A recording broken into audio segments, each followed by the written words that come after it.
Alright, there we go. How's it going, ladies and gentlemen?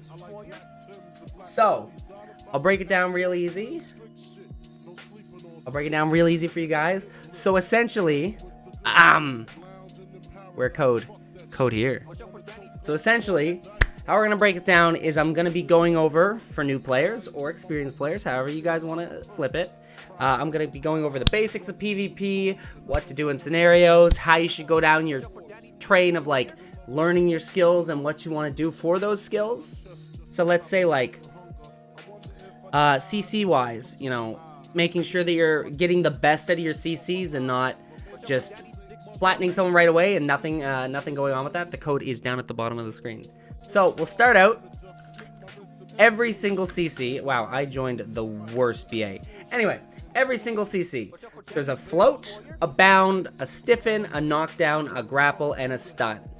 Grapples don't technically count as CCs, but they have things attached to them.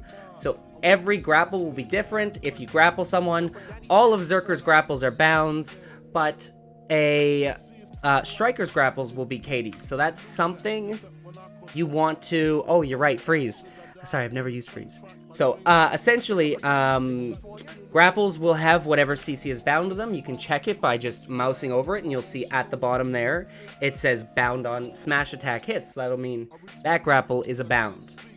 In order of going from shortest CC to longest CC, stiffen and knockbacks are considered shorter CCs because they only take 0.7. Actually, I'll even draw this up for you guys. I'll be the paint master. You guys just wait. How about doing your clothes washing? That's actually clean clothes for donation. I had like 6 or 7 bags of stuff I had to go through from when I was a kid. So everything in that corner, including that, is all for donation. So no problem for the code. So let's break this down. Let me get this. There we go. So we got the paint program going on. So essentially, you have a total of 2 points of CC that you can count up to, right? 2 points of CC total. So stiffen and knockbacks are 0.7, and any other CC is 1. So you can do a stiffen, a knockdown. You can do a knockdown, a stiffen, a knockdown. As soon as it reaches 2, you are CC capped. So essentially, you want to maximize that as much as you can by trying to get the longest CCs possible with a bridge CC in the middle, such as like a knockback or a stiffen, and then another longest CC that you can get possible, right?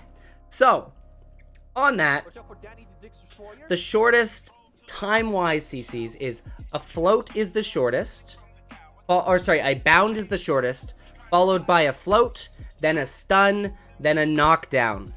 That is the kind of the order in which CCs last from shortest to longest. So bounds are generally the shortest. If you're bounding someone and then bounding them again, you're probably not getting the best out of your combo. You know, it's best to try and get stuns, knockdowns, and these can really leverage into attack modifiers. Every attack has an attack modifier, be it crit. So there's crit modifiers, there's back attack, air attack, and down attack. So it modifies the damage. If I hit this guy in the back, well, it doesn't really show it here for some reason. Essentially, it depends on... Where's the code at the bottom? Oh, sorry. Anyway, so essentially, if I hit him from the back, that counts as a back attack modifier. What about DPS Burst for less flavorful classes? DPS Burst, so we're getting into that, just wait. So DPS leans into the attack modifiers. Back attack, we got down attack, which will be when someone's on the ground. The modifiers have to be on the object though. So if you mouse over it and you see it says down attack, that has down attack on it. So you'll want to leverage those as you can. For Zerkers, it's important to get down attacks and air attacks to some extent. For other classes, like a ninja, it may be more important to get a stun and then get your back attacks in. Right? So, those are what are important. For a Zerker, what I may want to do is I may want to grab a player, That's 1 CC. Get the down attack, float them, and then use a move that has air attack while they're in the air to leverage that damage, right? That's how you can get the most burst out of CC, is to leverage your CCs to assist your damage. If you have a really strong move with air attack on it, then you'll want to do a float before you do that move to get the air attack. Attack modifiers boost your damage, crit, back attack, down attack, air attack. All those will help your damage. So that's what you should do. As when it comes to CCs wise, counting them. Like, you really need to count what you're doing for CCs. So let's say for a Zerker, right? It's not uncommon for an Awakened Zerker to grab a player, drop them, do their damage. When they start to stand up, they can stiffen them. See, it says 1.7, and then knock down them. That's how you can get the best out of your combos, being you extend it as long as you can, doing damage in between. If you're not, if you're just, let's say Zerkers, some Zerkers will put Quaking Fury on. What that means is I'm CCing a player, and then immediately CC immuning them. I can't CC them anymore. There's nothing more I can follow up on that. That means I have wasted that catch and that combo, and I need to catch them again to try and help with that. Can the Striker be similar to Zerker in terms of CC backside attacks? All classes have these modifiers for back attacks.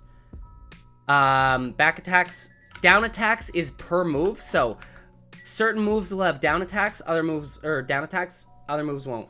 So spin, Zerker spin does not have a down attack on it. So to CC someone and then spin on them, you're losing your damage potential.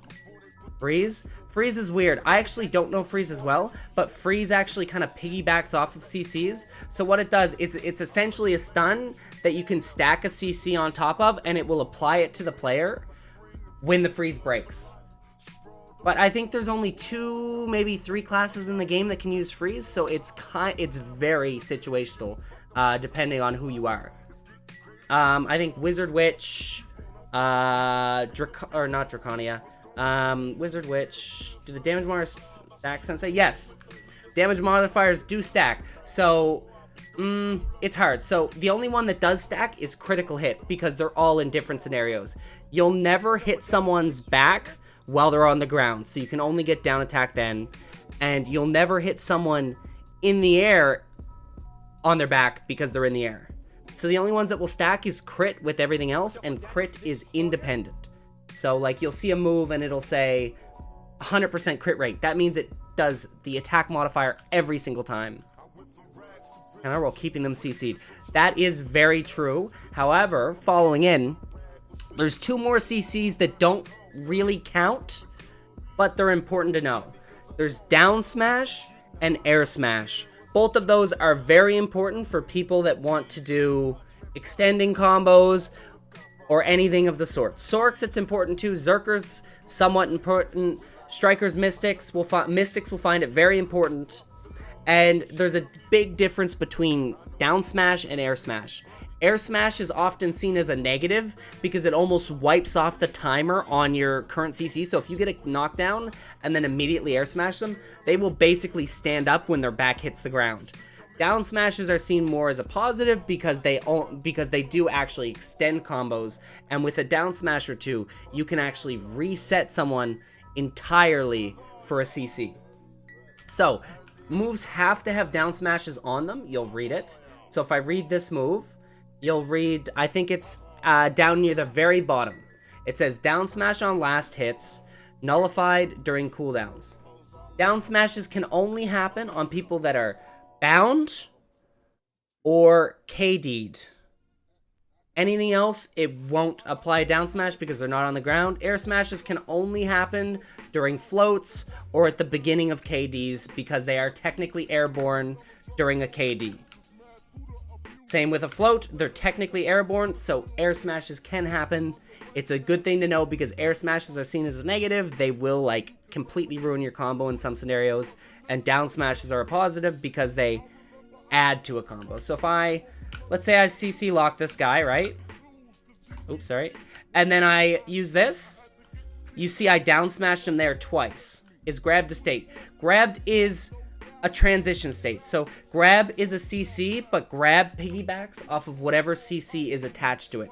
So Zerker, you'll look over it and it says on grapple bound, or bound on smash attack hits. So that means this grab is going to be a bound. Important to know. However, you know, it's good to know. It's good to learn the classes and such and know what will lead to that. Next up, AoEs. One of the most important things to learn are your moves AoEs, like air well in the air for team shenanigans. You can grab people in the air, so if you do this, I can grab him immediately out of the air, but it's just gonna CC him again. So you absolutely can grab people out of the air, but, you know. Also, good thing to remember, when people are grabbed, it doesn't tell you, but they receive a DP buff. Grabbed enemies receive a DP buff, so when they're in their hand, they take reduced damage. So it is good to know, in case you have the chance to do more damage, holding someone for your team to beat them up might not always be the best choice. I know Zerkers do it, and it's usually a good idea, but if you see someone coming, it's best to put them down. It's best to put them down and deal with the other person and let your team deal with that. Next up, AoEs. So AoEs are important too.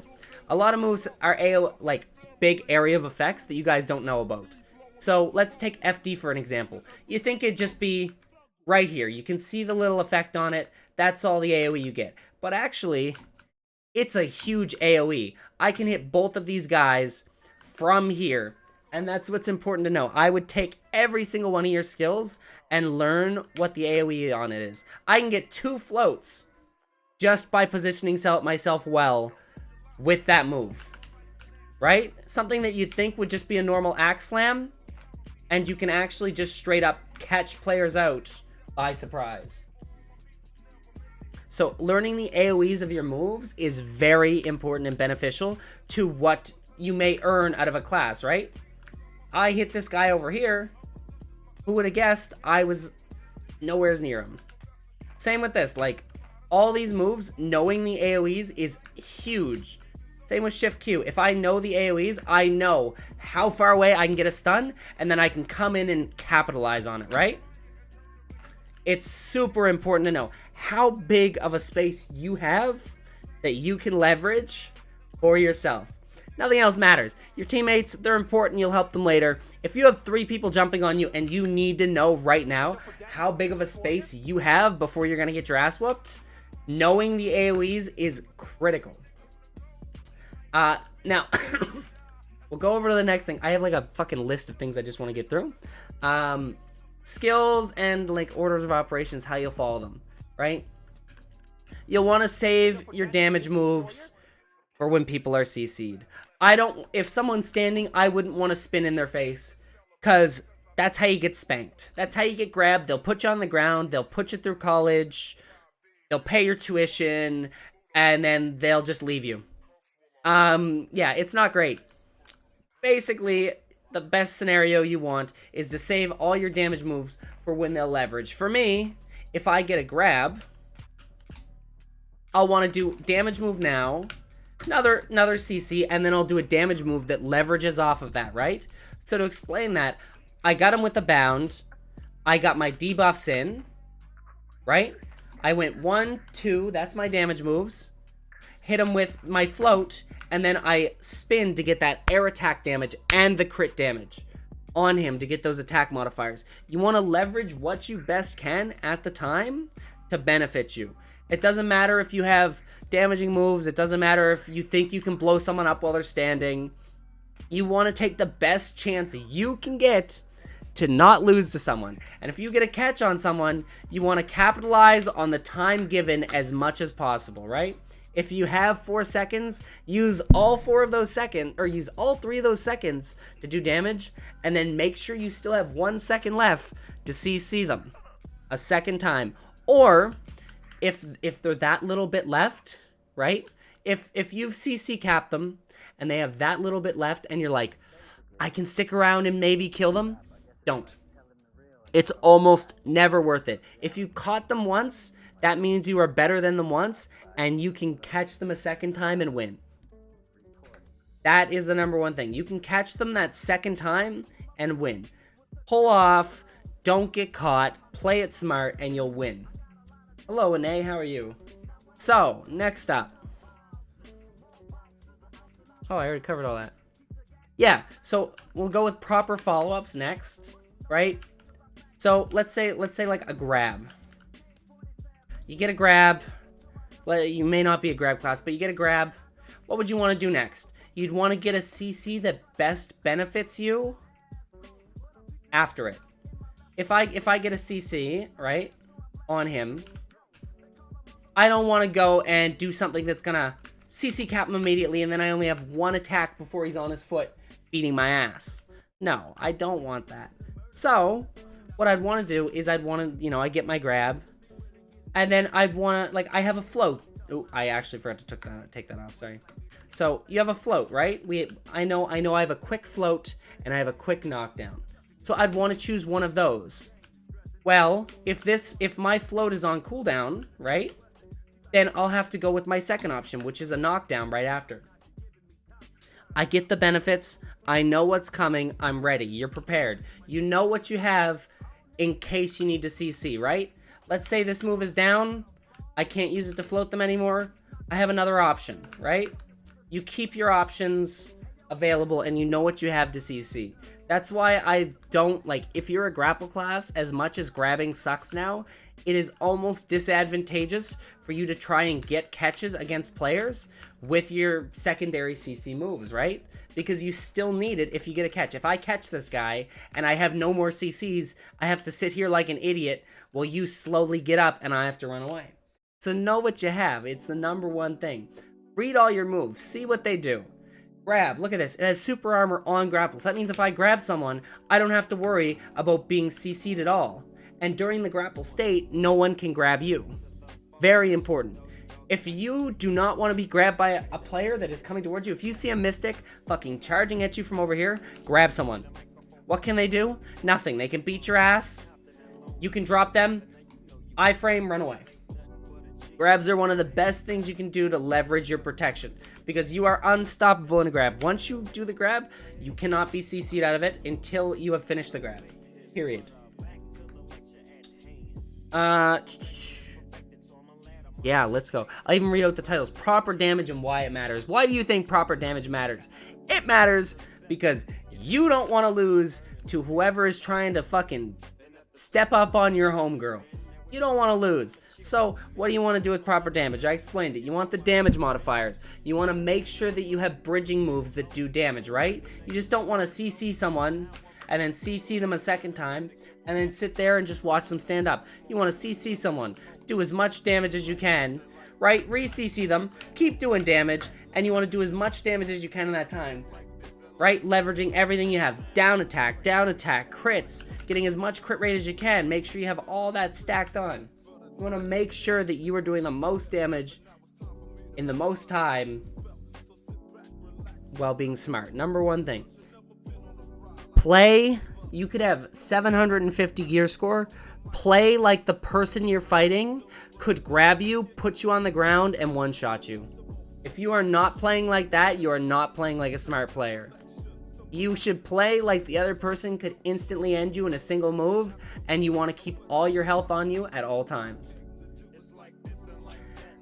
Now we'll go to the fun part. I love this part because no one ever does it. If we're here, right? Let's say this is a ninja. Pretend he has a katana and he has a little bit of teenage angst going on. Pretend this is a ninja, right? What should I do in this scenario to beat him? If you know what the class does, amazing. If you don't, then that's fine. But a ninja's number one thing, as a Zerker, I want to try and be in the middle of everything, and I want to get CCs, and then I'll follow up on that. As a ninja, the number one thing they want to do is they want to go like this and get to your back as soon as possible to get the back attack modifier and get CCs and get through forward guard. So, the number one thing I want to do is I want to be ready for when he spams every single move under the sun for him to come around to my side. You don't rush after him because he's just going to do the same thing, but now you've just put more distance and you've exposed your back. What do you want to do? You know he's gonna come over to the side. If he starts moving over to one side, you just step backwards, try to catch him like that with a forward guard. If you don't have a forward guard, SA. If you don't have anything left, disengage, right? He's coming after you. You iframe away, you linger, whatever you have, US block. He keeps coming, you keep going back. Until you have something ready. You can, the good thing about a game where you can pick and choose your fights is you can say, this guy, I have no idea how he plays. Let me just wait to see how he approaches me once or twice, and then I can follow up on that.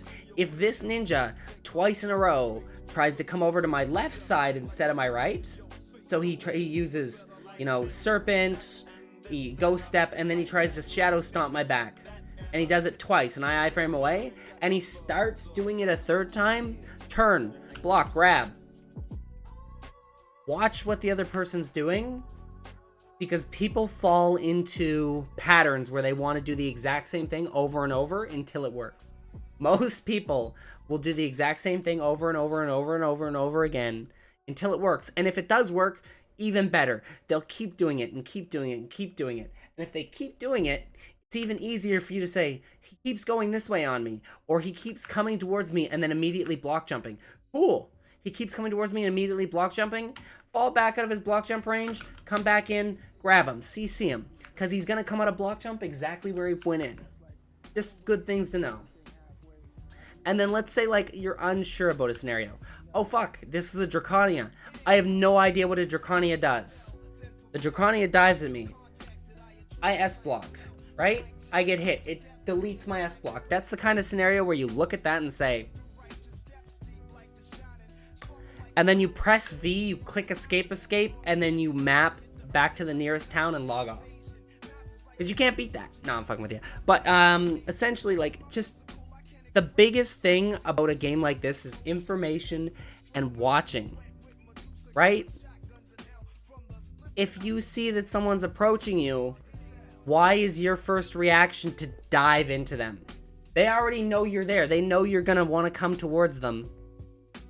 Make them come to you, right? That's for some classes. Ninjas and other classes have to go to the other person, and it's a different scenario then. But for most classes, you want them to come to you because, think about it this way. You're this guy over here. I'm a Zerker. I want to come get you, right? Oh, I'm a Zerker. I want to come get you. I have to use one of my movements to get over to you. It means I have one movement or one protection or one whatever less than I would if you came to me.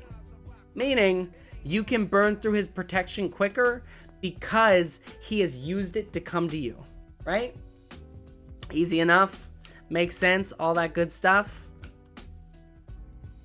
It's really just a learning experience that you'll kind of figure out as you play, but it's good to know little things, right? Like, looking through your abilities, you might learn that, oh, this has a negative 30% movement speed if it hits someone.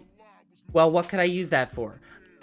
You could use that for a disengage, right? You hit someone, negative 30 movement speed. You can now get away and they can't keep up with you. It's little things that make the big picture when it comes to BDO. Best player in the world. Like, you could be the best player in the world. You could have a million IQ, and if someone just knows you're gonna do something, they can predict it and work against it, right? You could have the perfect movement, and if I know you're gonna go over here every single time, it doesn't matter. Knowledge is knowledge is the #1 killer of overzealous players. They think they can just do this. Oh, but they didn't know that you would watch them engage on 3 other people, and you know that they're going to try and engage the exact same way 15 times, right? So, that is my, that's my TED Talk on PvP. If you guys have any questions about PvP, I can answer them to the best of my abilities. I don't know if you guys have any questions or preferences.